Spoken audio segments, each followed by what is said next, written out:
Кийинки суроо. Жер, суу, кен байлыктары мамлекеттин мүлкү. Эмне себептен жеке ишкерлер ээлик кылышат? Алардын атасынан калганбы дейт. Эң туура. Атасынан калган эмес, элдики. Өзү негизи эмне үчүн мамлекеттики? Анткени элге бөлүп берүүчү мамлекет. Мамлекет элге адилеттүүлүк үчүн бөлүп бере турган күчү бар. Ошон үчүн мамлекетке карайт. Негизи өзү бул элдики. Мамлекет адилеттүүлүк кылам десе, бир гана бюджет эмес, ар бир атуул ал кенде үлүшү бар. Ар бир кенде менин да үлүшүм бар. Тилекке каршы мен бюджеттен эч нерсе албайм. Мен ишкермин, мен тетирсинче бюджетке берем. Салык төлөйм. Бирок ал кенден мен эч нерсе албайм. Эмнеге? Ал кенден өзүмдүн үлүшүмдү алышым үчүн мен сөзсүз айлыкта иштешим керекпи? Да, балким коргоо, балким милиция, балким дарыгерлерге ошол бюджеттен төлөнүп аткандыр. Но андан тышкары дагы ар бир жаран түзмө-түз алууга укугу бар да, ал кендерден түшкөн. Ал бүт элге берилген байлыкта. Мамлекет ушул жагын караш керек, адилеттүүлүктү. Бир катар мамлекеттерде ушундай кен байлыктар түздөн-түз элдин өзүнө бөлүп берилет. Андан түшкөн пайда түздөн-түз элдин өзүнө. Ал эми мамлекет бюджетин башка жактан толтурат. Эмненин эсебинен? Экономикалык башка операциялардын эсебинен, башка мындай айтканда, башка өнөрлөрдүн, башка багыттардын эсебинен бюджет толтурат. Кенден түшкөн байлыкты Кудай сактасын, элдин акысына кирип кетпейли деп элдин өзүнө бөлүп беришет. Биз да буга жетишибиз керек. Биз тилекке каршы эми жаман көрбөсүн. Ооба, чындыгында ошондой. Кен байлыктарды ээлеп алган приватизация учурунда аяка балким бир экскаватор же булдозер аны муну жеткирген болот, бирок өздөрүнчө ал кенди бөлүп эмне кылып атат? Өздөрү байыт, өздөрүнүн шайлоосуна иштетет, бүтүндөй телекомпанияларды кармап отурат анын эсебинен. Элге эми жанагы эмне деп коесуң, жанагы садака кылып бир жылда бир эки машина көмүр таратып коет экен, анысын дагы бүт телевидениянын баардыгын ээрчитип барып, мына мен элге көмүр тараттым, мына мен элге муну тараттым деп мактанат экен, мени шайласын деп. Ал өзү таратып бергенин бекитип таратыш керек да, өзү коркуш керек. Бул иман маселеси, эмне дейсиң? Бара-бара кустуруш деген маселеде ушул нерсеге туура келет. Элдин түздөн-түз Кудайы берген мүлкүн менчиктеп алып жейиш бул оңой эмес туугандар. Мыйзам жол берсе дагы.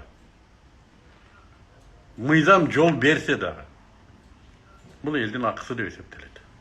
Мен көз карашым ушундай, жаман көрбөсүн.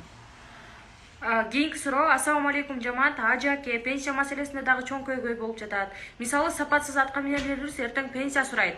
Мен премьер-министр болдум эле дейт. Буга кандай карайсыз дейт. Да, бир жол. Пенсия маселесинде дагы маселе жатат дейт. Эртең эле биздин сапатсыз атка минерлерибиз пенсия сурайт. Мен премьер-министр болгонмун деп дейт. Ооба, пенсияга ошо чоң акча менен пенсияга чыгыш үчүн дагы ушундай кызматтарга умтулат мамлекеттик. Айлыгы чоң, маянасы чоң иштерге барышат, орден медалдарды алышат, ошон үчүн артында пенсиясы бар. Эми элге кызмат өтөсөгө алганы адал, да кызматына жараша болсун. Кызмат өтөбөй туруп пенсия алгандар да жанагындай эле корксун да, бул элдин акысы туугандар. Пенсия дагы кечирип кой. Сен канча сом берген болсоң, ошого жараша алып аткан болсоң, балким бул адекват. Ооба. Мамлекеттен пенсия алуу бул оңой нерсе эмес, бул жообу бар нерсе, элдин акысына кирип атасың.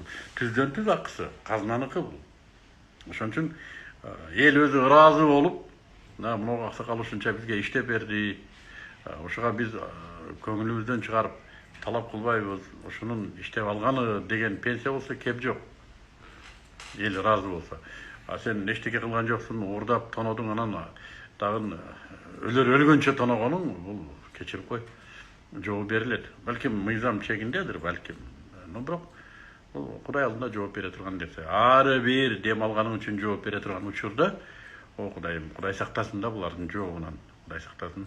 Ошон үчүн пенсия маселесинде жакшы уул кыздарды тарбиялап койсо, мына ошолор пенсия. Мен ушинтип кара, пенсия дегенде ушуну эске алам.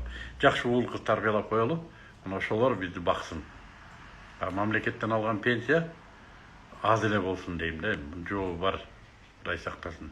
Биз жана өзүбүздүн уул кыздарыбызды тарбиялабадык. Улдарыбыз алсыз болуп калды, бир катын дерчип кетип калды, бакпай бизди таштап. Карлар үйүнө берип салды, анан кийин мамлекет мага пенсия төлөбөй атат дегенибиз, мен кечирим сурайм. Мен дагы катып айтсам кечирим сурайм. Мен жеке көз карашым, менче уул тарбиялашыбыз керек, кыз тарбиялашыбыз керек. Башка бирөөгө күнүбүз түшпөгөндөй, жаштыгыбыздан баштап пенсияга ошентип кам көрүшүбүз керек да. А мамлекет берсе жакшы, неберелерге кам-сант алып беребиз. Жакшы, айлапада кичинекей балдарга айттык беребиз пенсиябыздан. Ошентөгүзө бир тыйынтык бир болуп калат. А негизи жашообузду балдарыбыз багыш керек. Мен андай кылган жокмун. Аллах ыраазы болсун. Ким агитатор дебейбиз, коомдук үгүттөөчү деп коелук. Коомдук негизде ким мага жардам берип, адамдарга şu ажекеге добуш беребиз деп үндөп койгонуңуздарга Аллах ыраазы болсун. Мен бир гана нерсем бар, дуа кылам. Аллахым сиздердин мээнетиңиздердин соогун берсин. Анткени мен кызмат кылып берем чындап эле. Мен аяка барыштан максатым bir kızmat kılayın деп атам. Meni menen neverem sыймыктансын кейін. Менин neverelerim köçödө көкөрөгүн керип жүрсүн. Адамдар паланчанын neveresi деп сыйласын. Мен ошон үчүн кетип атам. Чындыгында ушундай. Муногу жана жер саткандын урпактары, мунун чоң атасы жер сатып ийген. Мунун чоң атасы мунунча адамдын шоруна калган. Мунунун чоң атасы мунундай нерселерди кылып ийген. Дегендер да болот да тарыхта турабы? А мен неберелерим тетирсинче, муну мамлекетке мен чоң атам кызмат этеген. Муну нерсени мен чоң атам кылган. Муну нерсени мен чоң атам жасаган деп жашашын каалайм. Ошон үчүн бир кызмат кылып берейин дедим. Муну түшүнгөндөр добуш берсин, түшүнбөгөндөргө үгүттөө үчүн эмне кереги бар? Демек, ишенгендер добуш берсин дегеним. Дагы. Акыркы суроо агай, сизди тандоо үчүн 3 себеп. Биринчиден мен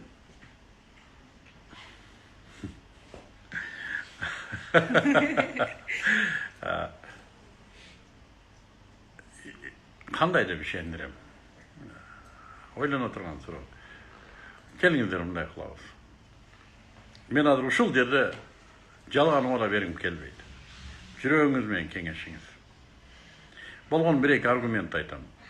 Мен өзүмдүн жашоомду өзүм тургузган адаммын. Өзүмдүн жашоомду кедейликтин эң түбүнөн камсызга чейин жеткирген адаммын. Мен өмүр бою үйрөнүп жана үйрөтүп келаткан адаммын. Мен иш кылганды билген адаммын. Муну ушу элдин көзүнчө карап атам. Бала кезден мен элдин көзүнчө карап атам. Бардыгы билет мен кандай жашап атканымды. Жана мен намазым бар, имандуумун деген нерсени ортого койгум келбейт. Кудай мени сактасын. Ишенсеңиздер шайлаңыздар, а мен иштегим келип атат. Караңыздар, буга чейин акыркы 20 жылда мен мамлекет ишке чакырган жок. İçim organ ушунда. 4 жогорку билимим бар. 3 жогорку толук билимим бар. 4-мүштүн жакында алам буюрса. Мамлекет мени ишке чакырган жок, бир да жок. Мендей адистер мамлекетке жардам бере албай койдук, иштей албай койдук. Тетирисинче мен кайерге барсам, бул сакалчан, бул террорист деп артыман адамдар келип мени иштен айдатып жүрүштү. Болот, ушундай болду. Каяка барбайм, куугунтук. Мен барып жанагы, мен колдонгула мени. Мен эмне иш кылып берейин? Көчө шыпыр десең, көчө шыпырып берейин. Мынау жерге барып, мынау талааны өздөштүр десең, өздөштүрөйүн. Десем да, сага иш жок дейишти.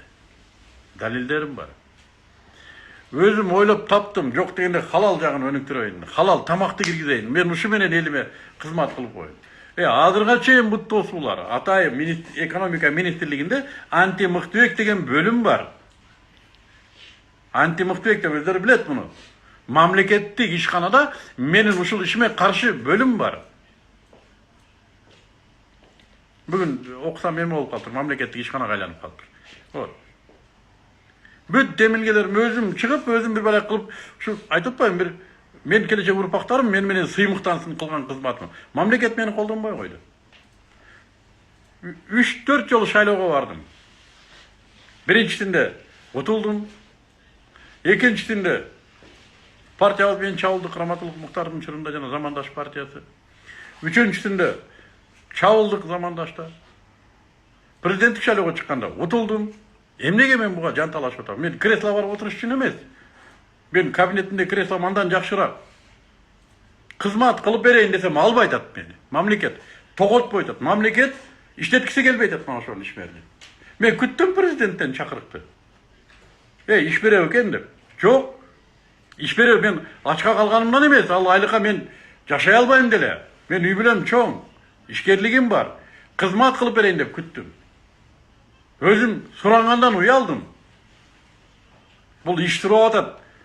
Кызмат сурап атат. Бул деле жанагындай мансапкорлор экен дебесин дедим да отурдум. Акыры анан өзүм кайрачып атам.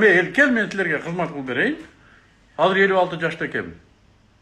Ал күчүм бар экен. Кел мен азыр иштеп берейин деп атам. Ошону туура көрсөңөр шайлайсыңар. Сага ошонун эмне кереги бар десеңер, шайлабайсыңар. Ошон үчүн ыктыяр өзүңөрдө. Жүрөгүмдө сырымды айттым.